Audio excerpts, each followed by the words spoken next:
Hey everyone. All right. So this is the first time I'm doing this. This is a very special experience for me. I've had this feeling for a while that I want to open this space, definitely beyond astrology, which I've been doing a little bit of already, but to invite some of my favorite people in the world to have conversations with me and to speak about the matters that are just most real and awake in my heart. And these are matters of love and forgiveness and healing and truth. And this the For me, it's where spirituality meets um, the the realness and the authentic moment to moment experience of being here, having this human experience, and really bringing it home in a tangible way.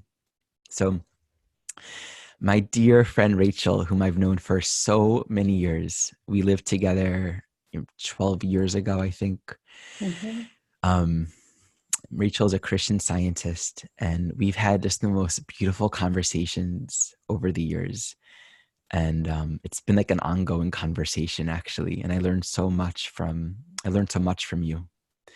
So I just want to start with my immense gratitude for your willingness to have this conversation with me. And we're just going to be talking about a couple different topics that I'll introduce in a moment. Um, but for me, really, this is just another opportunity to have this conversation with my friend. And I always learn so much from these interactions with you. So, um, do you want to say anything to introduce yourself before I kind of open up this conversation? Yes, thank you. I'd like to make sure everyone knows that the ideas I'm sharing today, I can't claim them for my own.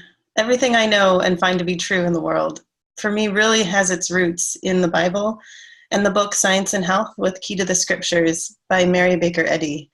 And I'd love to share more about both of those books and why I love them. But for today, just know that I'm doing my best to live out these ideas, and I'll share some of my experiences around them, but they really come from those two books. Thank you. Thank you. And I want to share too. So you introduced me to Mary Baker Eddy many years ago, and I don't have many books. I used to actually have lots and lots of books, and I've kind of simplified over the years. I don't, maybe I own one astrology book at this point, but I have books from Amma.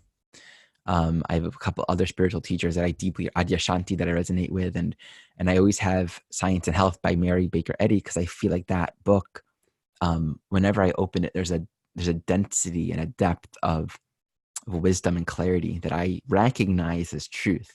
So like when I see it, when you see truth, you're like, oh yeah, there's something tasty there. I can eat that.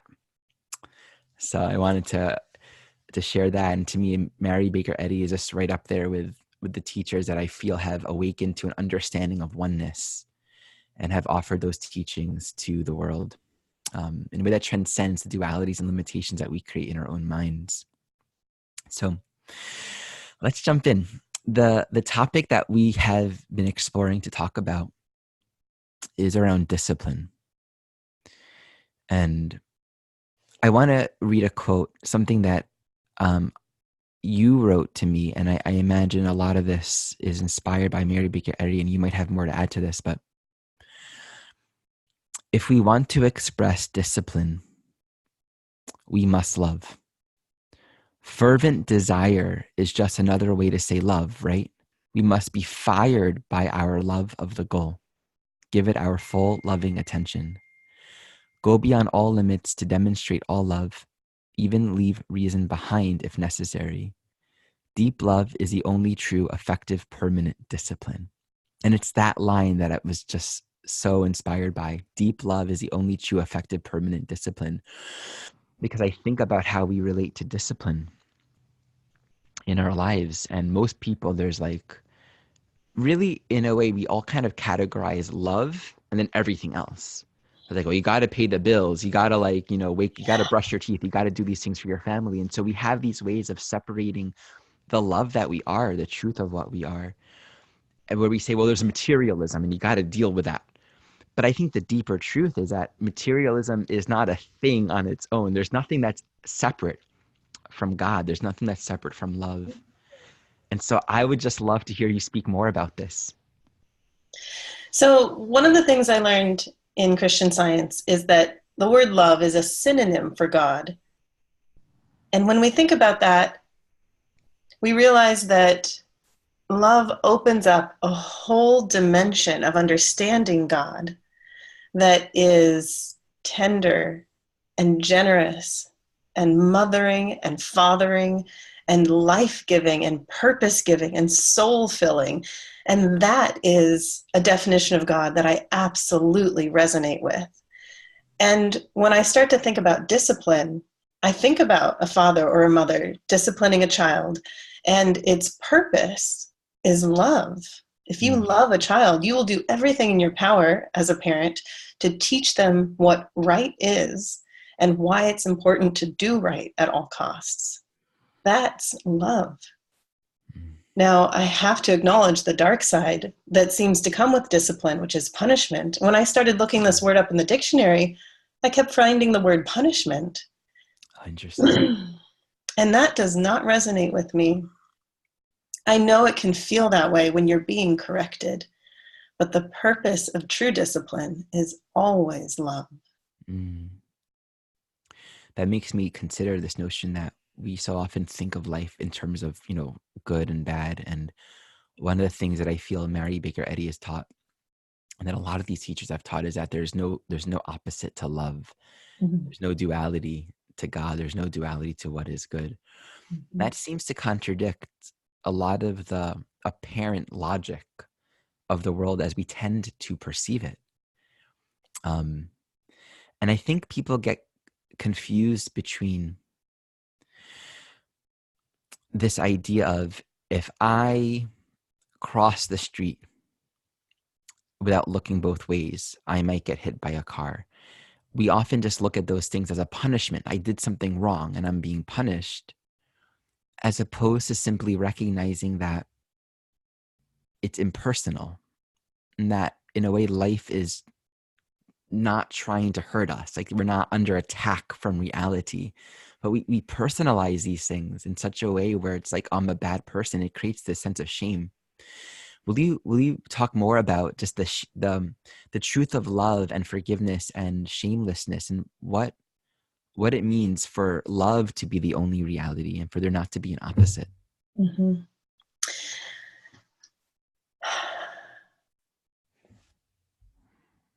I really love that you pointed out that we have to impersonalize it, because the ego wants to make everything about us. And when I say ego, I mean lowercase e, ego, the personal, mortal selfhood that we seem to be carrying around with us every day, wants to make everything about us. And that is a dark trap. It's a trap because that is not how God sees it. That's not how God sees us. I really love the metaphor of light and dark, because light is real. Light is visible. Light is measurable. Darkness is not. It's not a thing. It's not a measurable effect. It's not a measurable substance. It's only ever the absence of light. And so there are not two powers, light and dark, which seems to be a theme in our world, doesn't it? Battling as if they could battle. Light is the only power. There is no battle when there's no true second power. Love is the only power. There is no true battle against evil or against an opposite. It's simply evil, or darkness is simply claiming that light or love is absent. And it's never true. Love is infinite. Light, as a symbol of love, is infinite. I heard another teacher recently say, think about the sun. Try to tell the sun that there's a shadow over here behind this rock. The sun will go, okay, can I come see? Can I come look? So he pokes his head around the rock, and there's no dark, there's no shadow, there's no darkness, there is no absence. God certainly never sees an absence of light. God certainly never sees an absence of love. Love is infinite. That is so beautiful. And it's almost as if there's like this existential dread that one might carry in even just believing in the idea of anything other than love, because it creates this immense self-pressure to be other than what we are. Like, I'm not doing it good enough. I'm not doing it well enough. I should be trying harder. And it's that perspective, it's that foundation of thinking that is really missing the mark. Mm-hmm. And I love that analogy of the sun looking for the shadow and say, I don't see any shadow. Because the moment we begin to, I really find this for myself, the moment I look at anything from a stance of curiosity, non-defensiveness, openness to see what's there, meaning I'm not coming into it with an answer already, with a duality of right and wrong. But I'm like, well, let's look at it. Let's see what's there. That stance right there, I think that's very much how love looks. It's saying, I want to see you. I'm not going to project separation onto you. I'm open to what's there. And this seems to reflect the state of non-attachment, to look upon anything and to not see dark as dark, to not see bad as bad. It creates the space for true perception to arise. And this is something I believe Mary Baker Eddy speaks to a lot, how, and I should have you speak to this directly, but I'll just introduce that of like, I can be sitting in meditation, for example, and have a thought and identify with that thought and follow the logical thread of that thought. And that thought seems to be creating this very real reality for myself, where I'm like living in this world where my thoughts are determining what's actually happening. This person said this to me, or I said this person and I heard. It's like a very world really rooted in causality. And I'm learning that that's not the proper use of the mind. It's just a complete misunderstanding of what thought really is.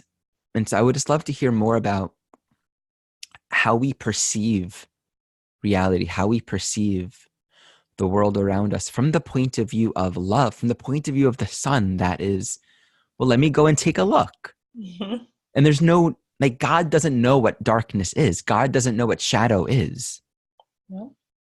It's such a powerful thing to, like, love doesn't know not love. Mm-hmm. And then to look upon the very places where we are holding this divisiveness and to meet that, well, I think it's divisive. It feels wrong. But then again, what if I meet that feeling, meet that sensation of wrongness with the openness of love? And we realize that what we thought was wrong and bad and dark and divisive is actually just love as well. And just wanted to be seen properly.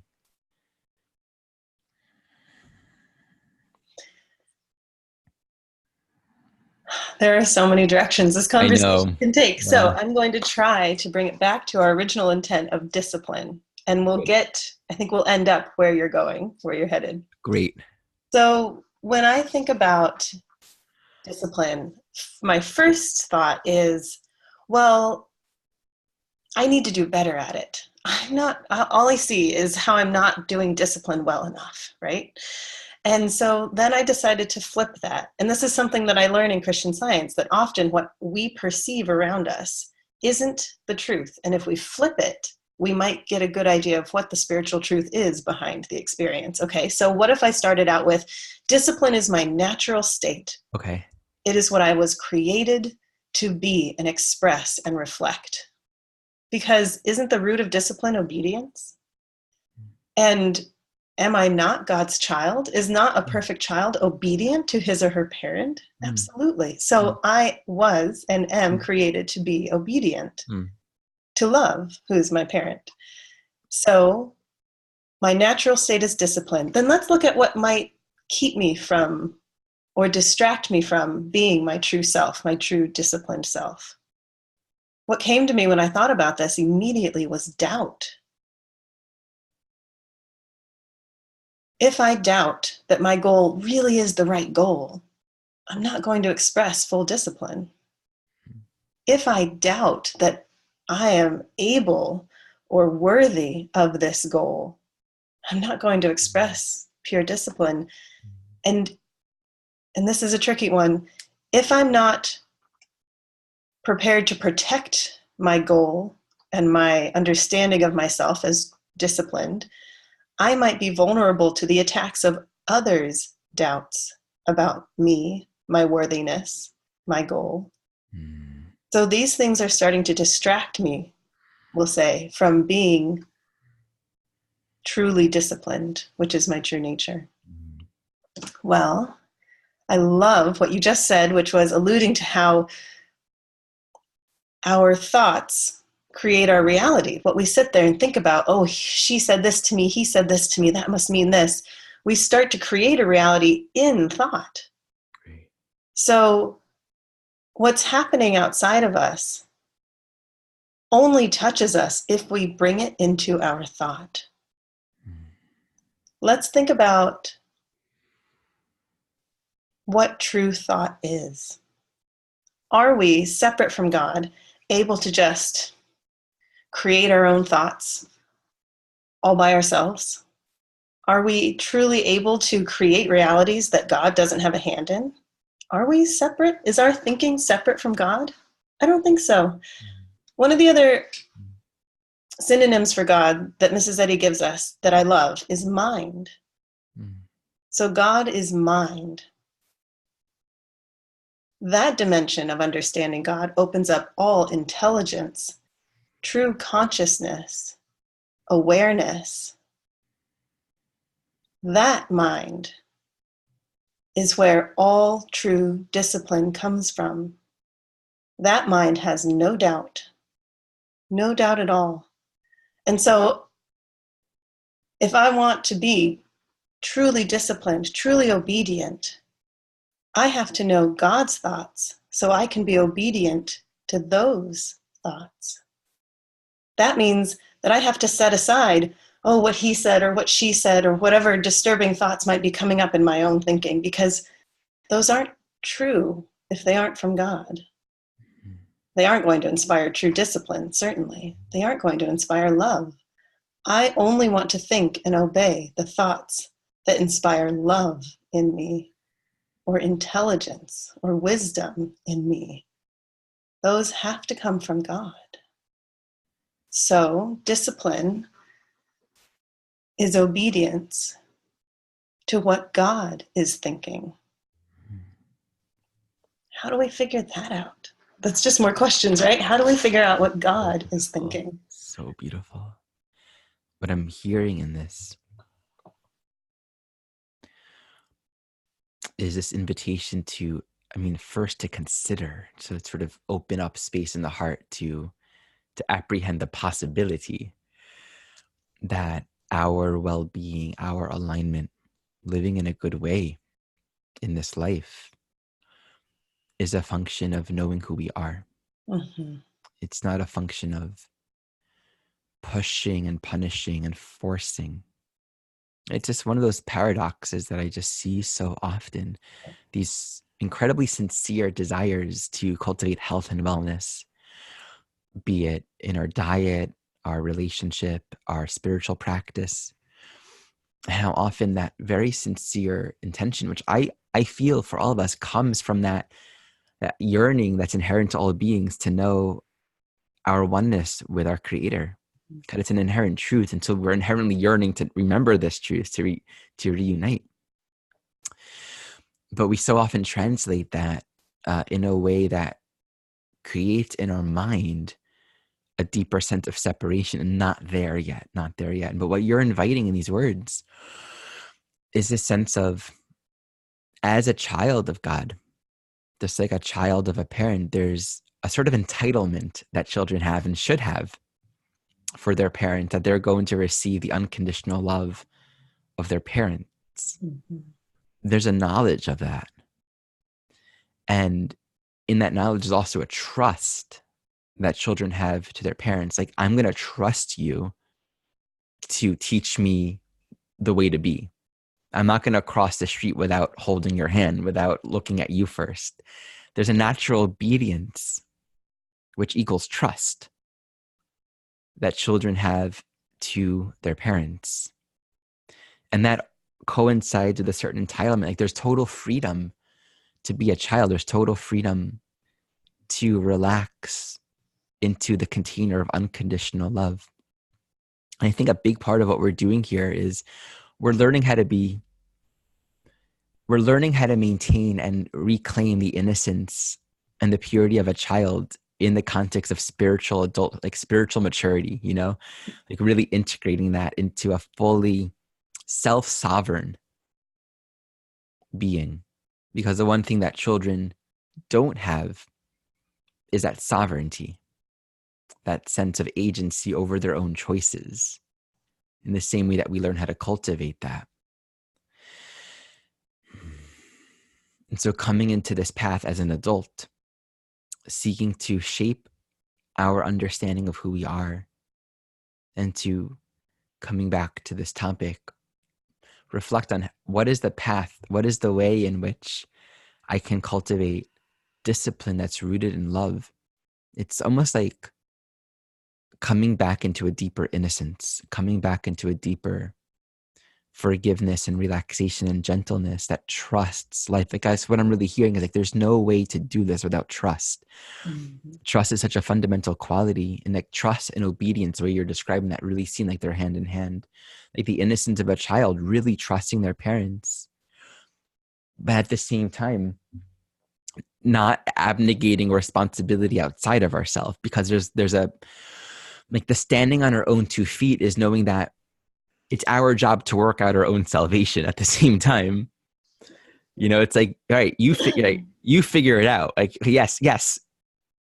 Like you are a child of God. Love is the only reality, and you are one with that. But you got to freaking figure it. You got to work that out in your mind. And I think, you know, with what the last thing you said, like that opens up a whole bunch of other questions, which is like how. And I just want to honor and respect that. Like, to hear you come back to that feels so refreshing, because it's like, oh yeah, how can I really apply this? And I think that's such an important question. It's a very beginner's mind question that's so important for us to remember that in the end of the day, all of these concepts and teachings are only useful or real if we really internalize it and ask ourselves, how can we apply this? How can we practice this? And I would love to jam with you on that very question. Well, I really love the Hebrew word Shema, because, and correct me if I'm wrong, it means to hear and to obey. One and the same meaning, action, moment. They are not separable. You cannot hear God's voice and not obey it. Not possible. And if you hear God's voice, you are compelled to obey a gloriously perfect command. So yes, trust is absolutely inherent in that, because we only obey the authority that we trust. Don't we see that everywhere in the world? Right. So God is my only authority. And when I hear his voice, I obey it.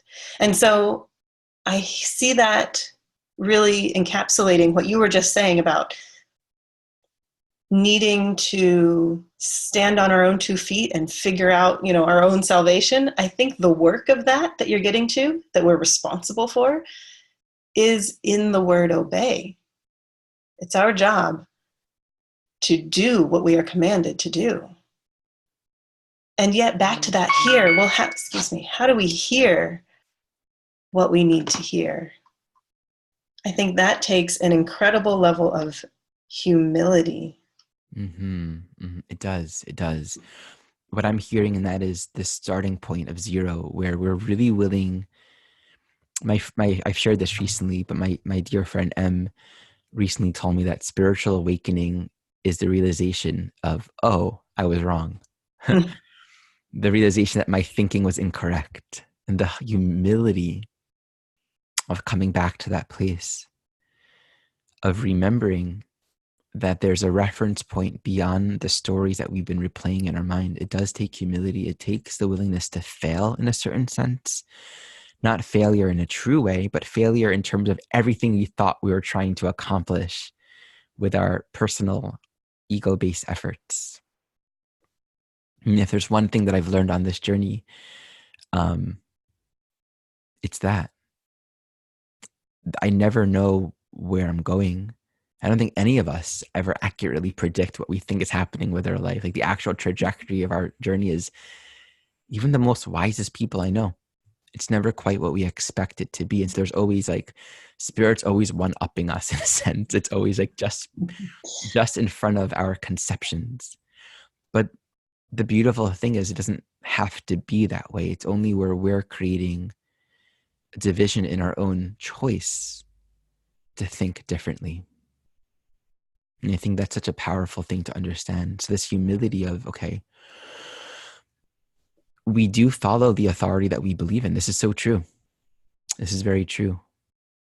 And so it comes back to a matter of self-honesty. That's one piece. Mm-hmm. What authority do I believe in? And I want to just take a moment and feel into that for a moment.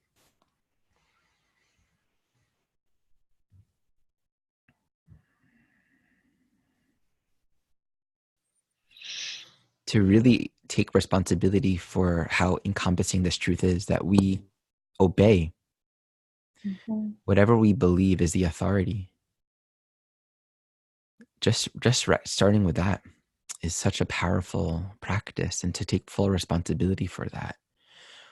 JP Sears, who's kind of like a funny spiritual comedian, he created a fake promo for like a fake course.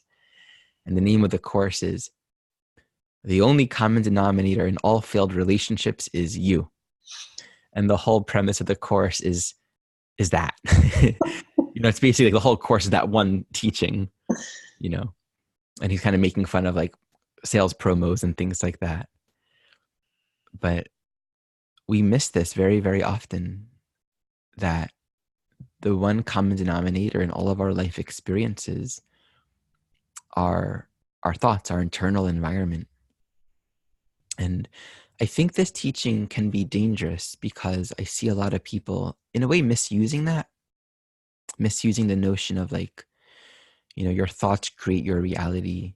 And it's taken in a way where it's not really linked to this devotional and fervent devotion to the goal, fervent devotion to really return one's mind to its natural state of obedience, of alignment with source. So this is often used as a way where it's like positive thinking. Yep. Thinking, right? And it's kind of similar to, and I would love to hear the actual quote that Mary Baker Eddy shared, but this is sort of inspired by that. Like going up to a math board, and instead of like working out the equation, being like, the answer is 7. I believe the answer is 7. God, as creator and oneness with you, I affirm and know that the answer is 7. But meanwhile, like the problem is still on the board. Like you haven't worked it out. And I think like the difference between that and actually using our minds to work it out, it's like the difference between me using my hand to pick up this glass and drink it. It's claiming my agency and choice versus positive thinking, which lacks discipline in a way. It's sort of just an effort based on a partial spiritual understanding, like water, come to me. And what's funny is I do believe that we can do that too. Like I can command the water to come to me in theory. I have not yet reached that level of understanding. But that's the point. I think it's a level of understanding of who I am and what the mind is for. And there aren't limitations to it. But that has to be worked out. That has to be something that we figure out for ourselves. So what was that quote? The mathematics one? Mrs. Eddy writes in Science and Health, who would stand before a blackboard and pray the principle of mathematics to solve the problem? She goes on, the rule is already established, and it is our task to work out the solution. Shall we ask the divine principle of all goodness to do his own work? His work is done, and we have only to avail ourselves of God's rule in order to receive his blessing, which enables us to work out our own salvation. There's so much forgiveness in that, right? It's like the love that points to, that everything's here. Like salvation's already true, like love and unity and oneness, it's already there. And that we get to realize, like the fact of it being there means it's accessible. means it's true, means there's no such thing as being lost to the cause. And the fact of us working it out for ourselves, such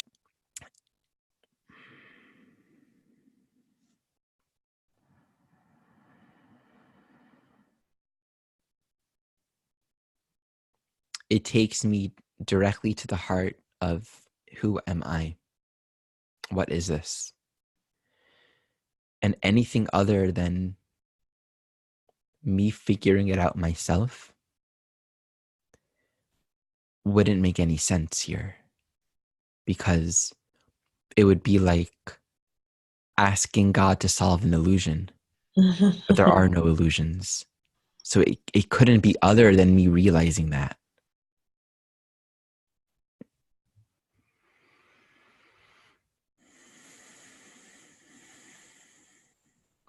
And so there's a sense of like gentleness that I feel when I consider time, how much time there is, and how time can often feel like heavy. And there's a quote from A Course in Miracles that I really, really love. I've been jamming on it lately. And it says that the purpose of time is to teach us how to use time constructively. In that sense, it is only a means to an end. Mm-hmm. It will cease to exist when it is no longer useful.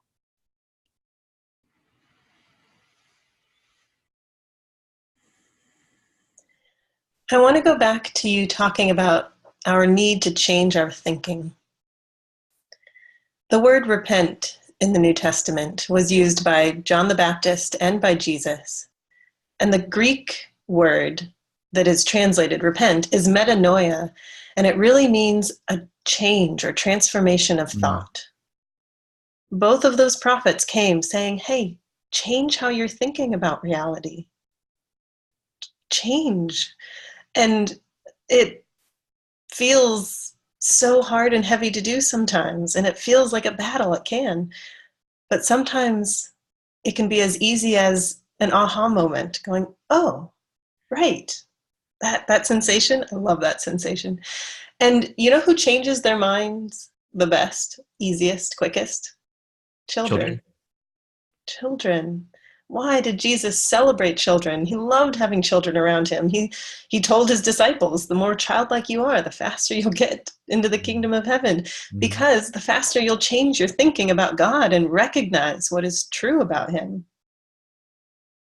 And why are children so good at changing their minds? Are they not the most humble creatures we know? Humble and obedient and open-minded, no sense of self attached to an idea, no sense of past trying to trap us in, well, it's always been done this way, so we need to keep doing it this way, or I've always said this or thought this, so I can't change that. There's no identification with past history. There's no identification with even certain thoughts.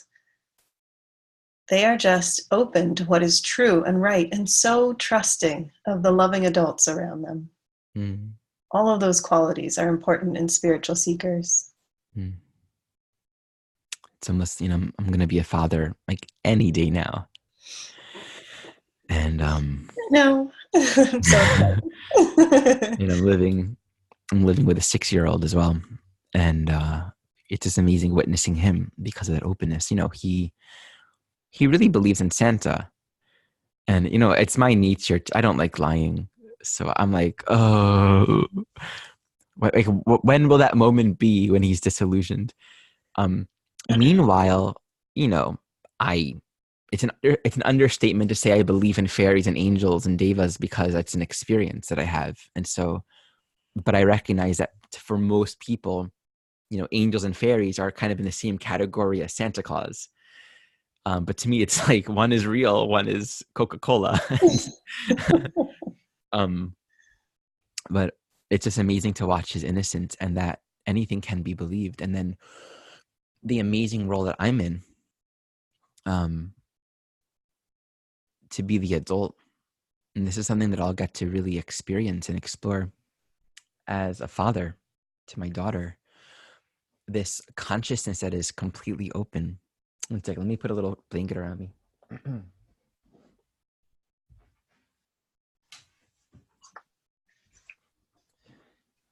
This consciousness that is completely open. And here I am, I'm in this position. Am I going to teach this soul? Am I going to be a role model and reflect to this soul division and strife and punishment? Or am I going to reflect love and wholeness and forgiveness, and to discipline, to create an environment for discipline where I'm teaching my daughter how to use her mind, how to think? Mm-hmm. And what better example that we can offer to our own children than by living that ourselves? I want to speak to what you said about return, because in Hebrew, or I'm sorry, what you said about repentance. In Hebrew, the word for repentance is teshuvah. And the root of the word teshuvah is shuv, which is the same root for the word Shabbat, or the Sabbath. And the word shuv means two things. It means sit. It also means return. To turn, to do teshuvah, to repent, is synonymous to the idea of lashuv, to turn, like shuv, turn, which is synonymous as well to Shabbat, which is sit and relax. So like on Sukkot, which is the holiday where we make huts, there's a commandment in the Torah to lashev basukkah, to sit in the sukkah. But I just absolutely love that the word lashev, to sit, shares the same as the word lashuv, to return, which is what teshuvah, which is in English translated as repentance. And so often and so that resonates very much with what you were speaking as well. It's almost like pivoting from a stance. Like I was going in this direction, I stopped and I changed direction. Like I literally like, oh, truth, illusion. And that's really what it's like. We stop. I like to think of the analogy of, if I'm going down a highway, we've all had this experience of at some point, maybe after a couple hours, thinking, am I going the right direction? Like we're on the interstate and like, I don't know. I thought the sun was on that side. And my experience of that is usually at first there's denial, because the last thing I want to acknowledge is that I'm going in the wrong direction. And wrong in this case is a proper understanding of wrong. It's not wrong in terms of like bad wrong. It's wrong in the sense of you're just missing the mark. It's just wrong. There's no punishment or judgment in it. It's just wrong. And then eventually there's a humility that says, okay, I'm willing to accept the possibility that I'm off track here. And this is like an ego death, to stop our momentum, to slow down enough where we're willing to accept that we were wrong. And then there's that faded moment of looking at the map and like, oh God, I'm going the wrong way. And, but it's like the moment we get back on track, it's the whole world becomes available to us again. Like every step we take is a step closer to God, and all of life meets us there. Everything gets, like in this analogy, what actually happens is there isn't a distance to travel. And that's where this analogy, I guess, falls short. Like the actual return is one to, even if it seems like there's a big mess. And this is something that I find in my own life. If there's like a big mess and a whole like bucket full of confusion and entanglements and relationships and things that I've done wrong, to return from a proper mind, it puts me back in a place where there aren't problems to fix anymore. And that there might be a calling to mend relationships and take accountability and engage directly. But there's something that I'm learning it's sort of like the path of an alcoholic that is getting sober again. There is this sobering realization where one realizes, I don't have to take control over everything. I don't have to take full responsibility for everything being perfect in my life. The moment we return to proper thinking, we realize that the salvation's already worked out, that forgiveness is already complete. And I just often have this experience of, like, very directly and imminently, it's like I've had this experience of realizing I need to talk to someone and acknowledge something. And then before I know it, they're like right there, or like they'll contact me, or it's almost like the path meets us as much as we have realized its completion. Mm. And I feel like the whole unfolding of reality within time and space is only a manifestation of the degree to which we are needing to operate within time and space to work out our own salvation.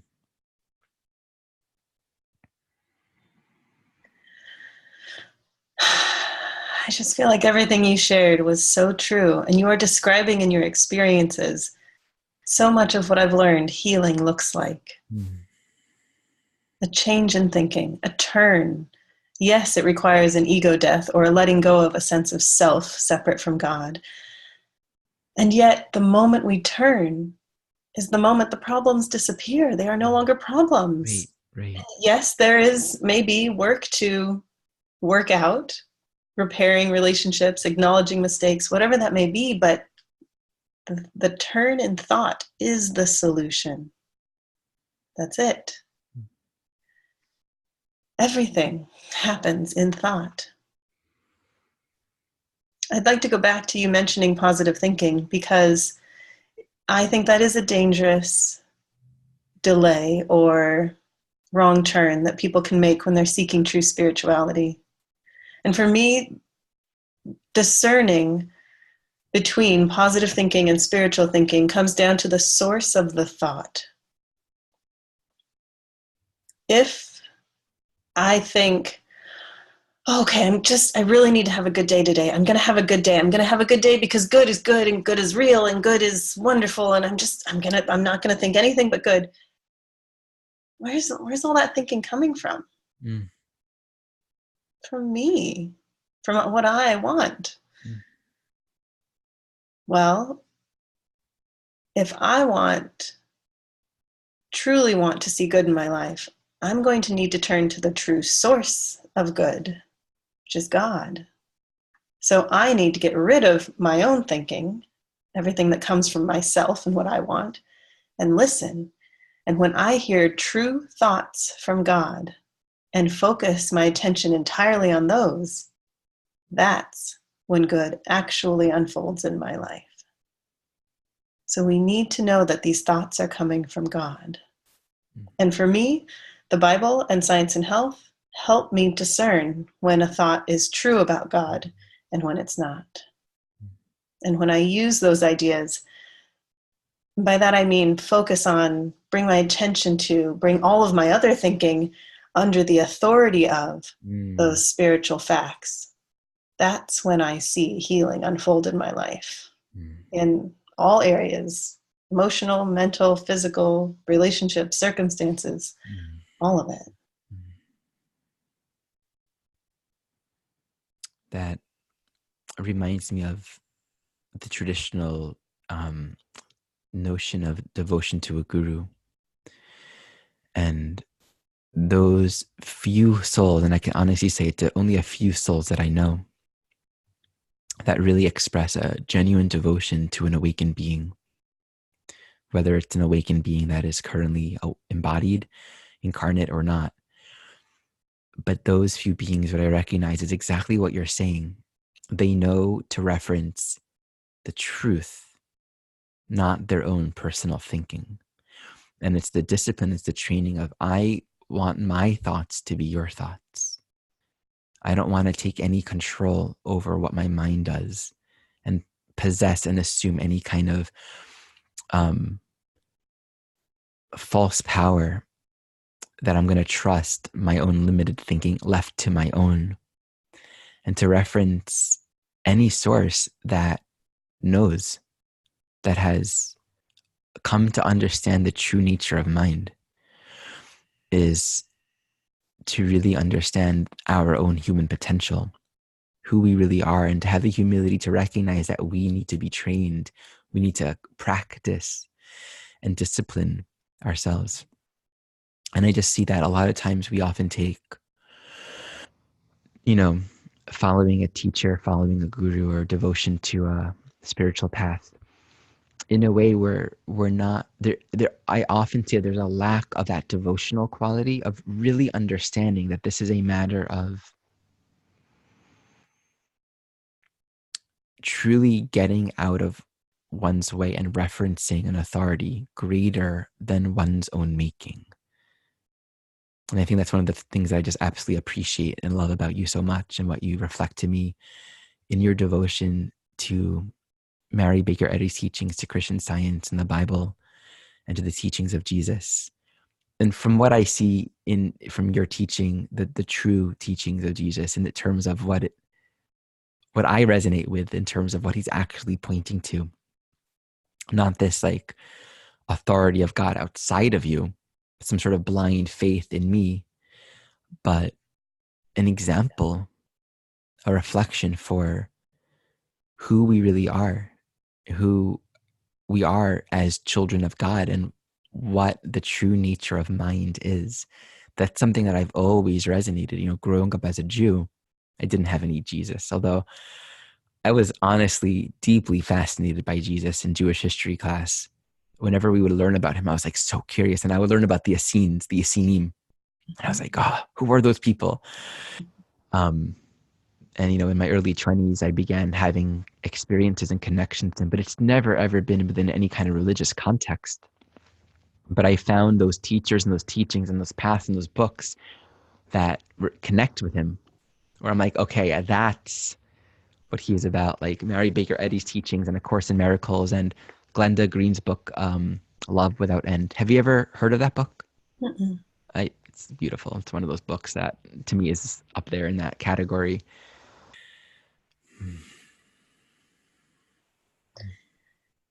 I think that Paul is a beautiful example to me in the New Testament, because his story is so unique. He was not a disciple of Jesus. He didn't know Jesus when he was alive, though they lived at similar times. He came to know Jesus as the leader of this group of errant Jews that he needed to go discipline. Speaking of discipline, he spent a lot of his time as Saul, punishing Christians, punishing those who believed something he couldn't understand. And then what he learned about Jesus was in a moment where Jesus appeared to him in a vision and struck him physically blind and told him essentially that he was going to use Paul to begin spreading his message to the world outside of Israel, outside of the Jews. And I take great hope from that, because I too don't get to know Jesus personally. I don't get to live at the same time as him. I don't get to learn directly from him. Yet I can trust that everything I need to know about him will come to me in the time and in the form that I need to know it. Yes. Yeah. And I admire Paul's discipline as Paul, not Saul, because as Paul, the new name he took once he had this vision of Jesus, he followed his commands to a T, with his whole heart and his whole body, sacrificing everything and holding back nothing. And one of the ways he describes this in his own writings is bringing every thought under the authority of Christ. And that is such a keynote for me when I think about discipline. And Paul could not have attained that level of discipline without love, without a deep, deep love for the message of the Christ. And think about him for a minute. As Saul, he tortured people, he threw people in jail.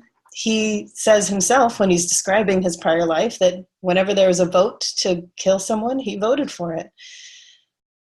And then to not only meet Jesus, who he was persecuting, and realize that he was wrong, what a deep level of humility that must have taken, but then to feel the deep forgiveness and love that Jesus must have had to choose him to take his message. Mm. Mm. Love is reflected in love, is a sentence that Mrs. Eddy writes. And I truly feel that we are more able to love when we know how loved we are. Mm. And as we said, deep love is the truest discipline. When we love someone, we're going to pay attention to them and seek ways to meet their needs and be curious about them and learn more about them and what they like and what they don't like. And when I love someone, I'm going to take a lot of time and thought into carefully preparing a meal for them in a way I know they will like. Now let's blow that up 100-fold. What does it mean to love God? To pay attention to God, to think about God, to be curious about God, to want to know all of the ways that we can please God. That love is a reflection of how God is loving us. God is thinking about us in every moment, every day. We are the expressions of his reflecting. He is reflecting on us. We are his ideas, his children. Mm. He's doting on us. He's tenderly preparing us for what we need to do. He's tenderly and generously giving us everything we need to be able to follow his commands. There's just love reflecting love for infinity right there. And true discipline is surrendering to that love.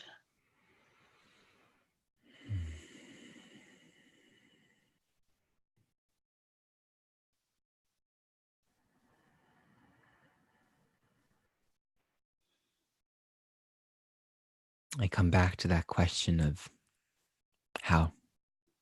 Yeah. So just thinking of my own life. And not even now, kind of just reviewing and thinking about the last, I don't know, 15 years of my life, which is pretty much as long as you've known me. Mm-hmm. And how many different phases I've gone through with different spiritual lineages and practices. And I've been very disciplined at different times in my life. And I think the time that I was most disciplined was when I was in high school. And I was getting up every morning to bike to this. If it wasn't school day, I would bike to the synagogue. If it was Sabbath, I would walk to the synagogue, but I would do that 3 times a day. And I would always do it with a minyan, with a congregation of at least 10 other men. I would put on my tefillin, the phylacteries, or whatever they're called in English, every day. I was devout, and I was always, centering my life around community prayer. And one of the things that motivated that was a deep love. I've been thinking a lot about what that time period was like for me. It was 2 years, or I don't think I missed one prayer, not just one day, but 3 times a day for every day, always with a congregation. And what is it that motivated me then? Because, in looking back, my inner monologue or dialogue on and off for 15 years has sort of been this inquiry in like, where's my ground? Right? Where's my foundation? Where I've kind of moved on beyond any kind of ethnocentric worldview of self and God and reality into a more expansive, inclusive understanding of spirit and love. Where my Jewish background is still very much my roots, but it's not a dogma for me. But in that, the discipline seemed to fall away. And so what I think was really awake for me at that time was a really deep, fervent faith and interest in deepening my prayer. Like I would look forward to davening. Davening is like the Yiddish word for praying. That's you go to daven. That's like what it means to go to pray. And when I would go to daven, I would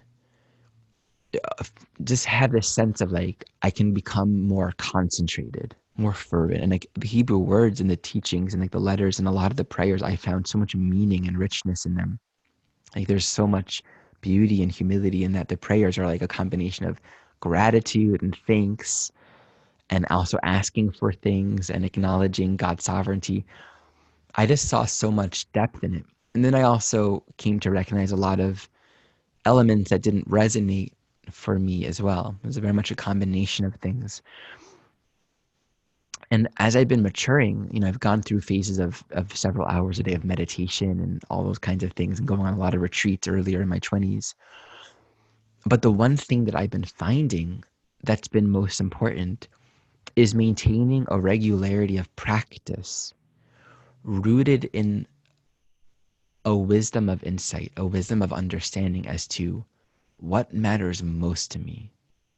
And that without that devotion to what I'm really doing here, what this is really all about, then there's no fuel. And practice, whether it's prayer or meditation or anything that we do, or parenting, anything, it becomes like a vehicle without gas. Like we have to draw upon ourselves a motivation that can only come from within. It can only come from true teshuvah, from reorienting our intention towards what is most important and most valuable. So in terms of like the question, like how do we discipline ourselves from love? Like the one thing that comes to me in this moment, just like reflecting on my path and what I've been learning over all these years and what seems to really genuinely work, is choice. That's just the first thing that I come to. It's in the present moment of returning to what's my intention. And how the mind wants to be like, okay, every day I'm going to do this at this time. And that may or may not be true. Because it's very easy, I think for a lot of us, and I can speak for sure myself, to trick ourselves into this idea of continuity and stability that looks very good. But it's just form. It's just structure. It's not necessarily defined by love. Over the past, I would say the past couple of years, I've been maintaining a regularity of meditation every morning and evening. But the way that I've been doing it is I basically commit myself to at least 5 minutes of conscious devotion and attention to what is true. Just 5 minutes. Because there was a period in my life where I wasn't meditating regularly at all. So it was very unstable. And so I would have days where my mind was all over the place and I wasn't thinking of truth or God or love. I wasn't disciplining myself. And I would have days where I would, sit for an hour in the morning, an hour, but it wasn't stable because love wasn't the foundation for it. So to be able to make a simple offering, humble, accessible, what I can do, working with time in a way that I know I can believe in, that I can commit to it. And I don't always do it perfectly. And sometimes it's less than 5 minutes. And then I remember I'm not being sincere. And all the things that I do with my mind and how easy it is to waste it, to use it in all kinds of ways that are absolutely useless and meaningless. It's humbling to see that about ourselves. Yeah, and so taking responsibility for ourselves, I think that's the first step. And starting over again. In a way, walking this path requires a certain sovereignty has to already be awake inside of us. And sometimes we walk in a way like as a victim or feeling that we don't have the ability to make our choices. And that's okay. A lot of us feel that way. But eventually we come to realize that we do. And we're modeled from other people. I know that I wouldn't be where I am right now if it wasn't for other people doing amazing things and living from love and having an amazing impact on the world, where they are demonstrating what it's like to live in a way where they're choosing their own thoughts. I mean, even successful business people, not necessarily like spiritual, right? But it's the same teaching. People that are accomplishing what they want to accomplish because they're choosing their thoughts and they're disciplining themselves with love. Like anyone that loves what they're doing, even if it's like making a lot of money, that's love. They're using love to discipline themselves. And there is a big teaching for all of us in that. Mm-hmm. In my own life, about 7 years ago, I took Christian Science class with an authorized teacher. And it was my turning point. That was when I reoriented every compass I have to point towards God as my true north. Mm. And with that compass, I have been able to sincerely, wholeheartedly, joyfully, and lovingly devote my thoughts every morning to, like you say, contemplating what is good and true. Mm. And every time I have gotten distracted by wanting to build a routine around it, it has crumbled. And so I have found that the only stable routine I can have is to simply want to pay attention to God. And maybe it's 1 minute, maybe it's 3 hours, maybe it's 5 times a day, maybe it's once. Mm. The only thing that is my routine is wanting to know what God is thinking. Mm. And that has given me a practice that whatever shape it may take, whatever time and space it may use, it is stable for me. Mm. And my days can look very, very different, and I can travel and be out of the country. And yet every morning I wake up wanting to know what God is thinking and wanting to know how to obey those thoughts I hear coming from God. And that has given my life stability in so many ways. In the last 7 years, there are physical ways like having great health, becoming married, becoming a homeowner, those manifestations of stability, having an income. But it has also given me emotional security and safety. I have found my life full of relationships that nurture me and not contaminated with those that don't. Mm. I have found my moments and my days filled with purposes that enrich me and those around me, not that distract me or waste my energy or my thoughts. Mm. So as much as we want to see a routine and call that discipline, I think what we have to learn to recognize it as is, what do we consistently want and love? And if that's ourselves or a self-oriented thing, I think that goes downhill. But if it's a God or spirit or something bigger than me oriented desire, I think that takes us uphill. It's so beautiful. That's a really good reflection for me. I think coming from this background of, rigid structure, time, you pray each prayer within a certain time window and you say these words, it's almost been like the human time part of me has been striving to marry the infinite spiritual part of me, as if they're two things anyway. And that really makes me think about just this idea, like we learn to work with time in whatever ways we need to, in whatever ways are necessary for our own training, so to speak. And it reminds me to stay humble and open, like my 5-minute rule. Because almost a fear, if I don't commit to these 5 minutes, then fill in the blank, right? Then I'm not committing to God. I'm not committing to love and to practicing right thought. And I think life is always challenging me to just stay fluid and open to wherever I've drawn the line, to wherever I've made a rule. And it doesn't mean that isn't useful for me, because there's something about commanding my use of time in a conscious way. If I've seen that, like, I'm using my time in this way and it's kind of useless, I'm going to use time consciously in this way. There's something about that, like that's useful. But I think everything that we do with time has to be seen as temporary. And we have to also be able to look at it and ask, is this creating an unnecessary parameter and boundary that actually creates more guilt and shame? Or is it useful? And I just think that's a very important inquiry that for me to hold on to, for me to just continue to stay open to. And I would invite everyone to stay there, because if we allow our practices in a way to become an end, then we're always going to be a practitioner. We're always going to be practicing and trying to get somewhere.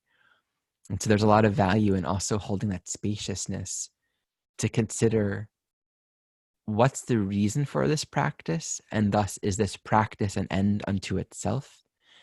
And is there something beyond this practice? Is there a way to understand devotion and commitment that isn't primarily linked to time? And it just creates more fluidity to see life in more possibilities and more ways. And I think I probably don't know the half of it yet, because I'm about to be a father and I don't know about those 5 minutes. And, the whole, like, I wake up, it's the first thing that I do. I might discover something more. I'm very open.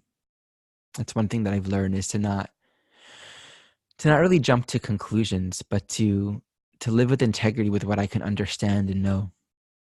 But to really just continue to be open. Because, I mean, honestly, like, you use the raft to cross the ocean, to cross the river. But when you get to the other side, you have to not use that raft. It becomes a hindrance. And there's a way in which the structures that we create for ourselves can become a hindrance. And there's a way that we can also be living in a continual denial and neglect by not learning how to use structure in a responsible way as well.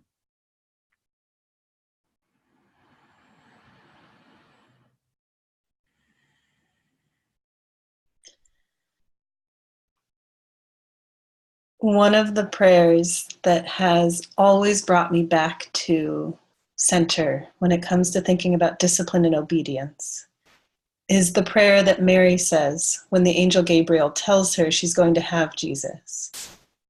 And she says, "Behold the handmaid of the Lord, be it unto me according to thy word."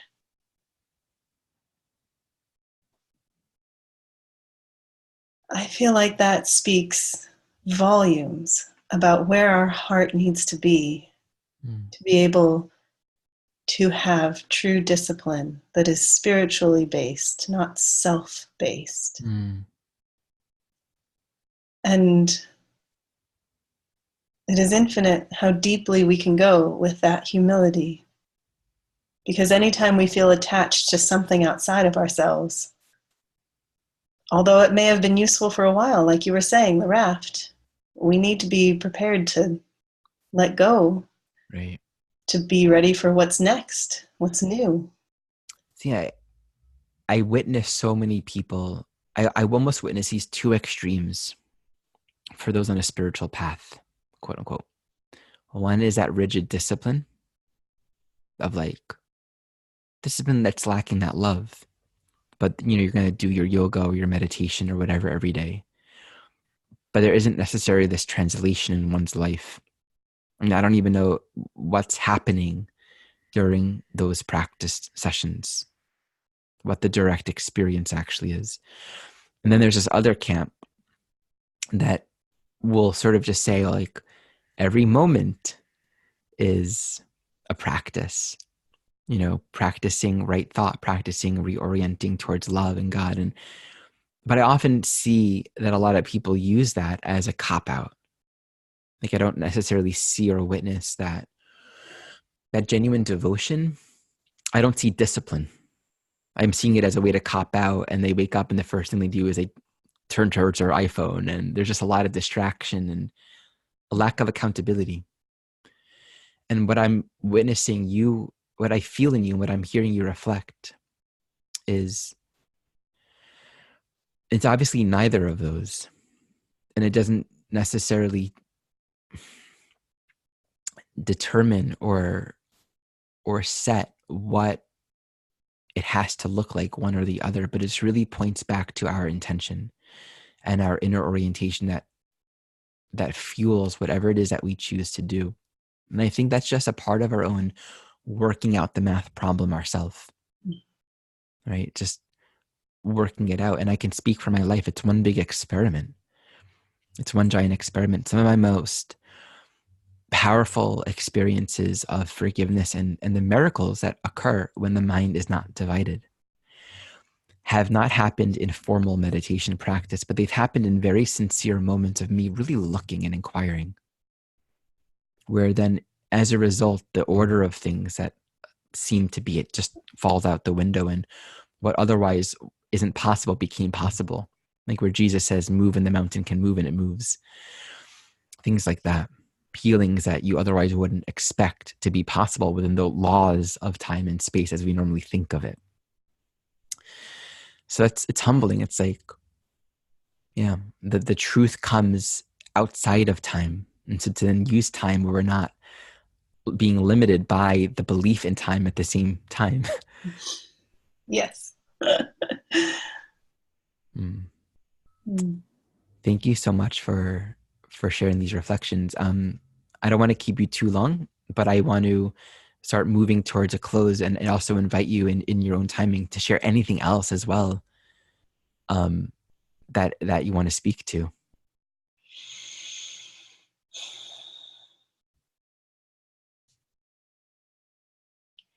I want to speak to that middle ground between the two extremes Please. that you described. I think that we have to be careful because true discipline is not human effort. It doesn't come from us spending a lot of time on it or doing the same thing at the same time every day, like you were saying. I also think that true discipline doesn't come just from scholarly attainment, which is the collecting and consuming and hoarding of knowledge, reading all the books, knowing all the teachers. I think those can be distractions. I think that true discipline requires an incredible level of work. What's the difference between work and human effort? Where it comes from, where that intention or inspiration or desire or passion comes from. Does it come from I want to be good, I want to look good? Or does it come from I want to serve? I want to obey. I want to hear and obey. What is my true purpose? What my true identity is. I want to be true. I want to not just know truth, but be true and have integrity. I think that's what fires us. And ultimately, the fuel is always love. It has to come back to love. God is love. Love is what moves us. Love is what's real. Love is what's reliable. Love is what's safe. Love is comforting. And the more we are expressing that through our discipline, the more we know we're on the right track. The more tenderness we can express, the more love, the more focused attention. I think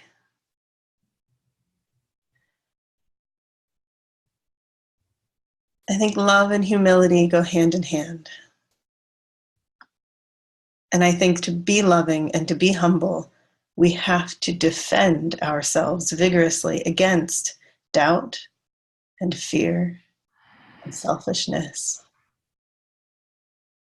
and any sense of self that's separate from God.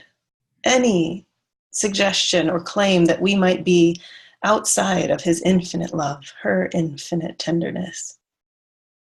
It takes work to defend ourselves from all of those thoughts. It takes discipline to refuse to accept those thoughts.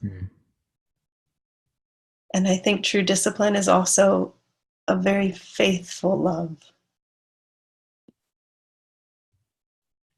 towards what is true and good in the world. And you can't have that much love and that pure of love without joy and gratitude infusing every moment of it. It wouldn't be complete without joy and gratitude. Being able to rejoice in the good we see in the world, being able to point out verbally and through our actions what there is to be grateful for. I think all of that embodies a loving discipline and a fervent desire, Mrs. Eddy says, to know and do the will of God. That's true discipline to me. Thank you so much for that. I want to just take a moment and breathe that in.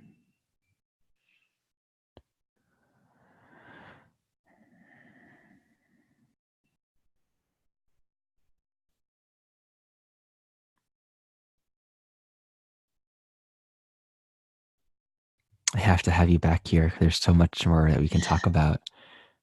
Good. A good talk opens more questions than Yes, it does. It does. I just feel like there's so much richness in this because, and there should be richness because anything that's imminently real and present in my journey, it must feel so rich just to start thinking about it because there's a flower of blossoming love and truth that wants to be smelled and tasted and experienced and known. And I'm like, oh, there's so much there. It's so relevant.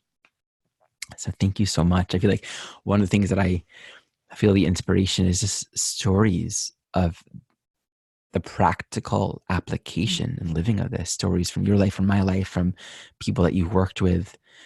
I want to know more about when you work with people applying these principles and supporting them, what you do. There's so much to learn and talk about here. So thank you so much for sharing this conversation with me, Rachel. I'm excited to share this for those who are listening. And yeah, anything else that you want to share before we close this talk? I'm just so grateful you're asking these questions. Thank you, because this is bringing truth to the surface for everyone. Yeah. I'm really grateful that we've had the time to talk like this.